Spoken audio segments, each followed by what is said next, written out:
အချိန်ကသူမဟာပြည့်စုံတဲ့မိန်းမတစ်ယောက်ဖြစ်ခဲ့တယ်။ဒါပေမဲ့မမျှော်လင့်ထားတဲ့အချိန်တစ်ခုကအရာအလုံးကိုပြောင်းလဲသွားစေခဲ့တယ်။သူမဟာလူသုံးသပ်စင်ကန်းတစ်ခုမှာလှပပြီးဆွဲဆောင်မှုရှိတဲ့လူငယ်တစ်ယောက်ကိုတွေ့ခဲ့တယ်။အဲ့ဒီအချိန်ကစပြီးသူမရဲ့အိမ်တော်ကြီးဟာမြန်မြန်ပဲပြိုကွဲသွားခဲ့တယ်။သူမရဲ့နာမည်ကအန်နာ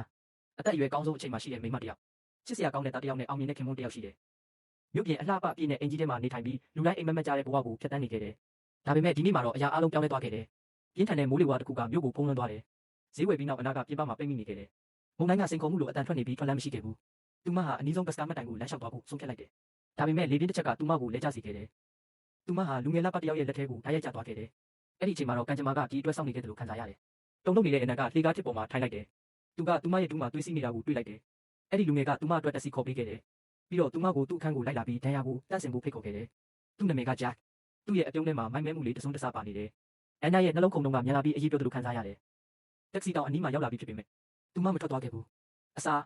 ဂျက်ကိုအပေါ်ထက်ထိလိုက်သွားခဲ့တယ်။ဒီအရာကသူမရဲ့အိမ်တော်ရေးကိုပြိုကွဲစေမယ်ဆိုတာကိုတော့သူမမသိခဲ့ဘူး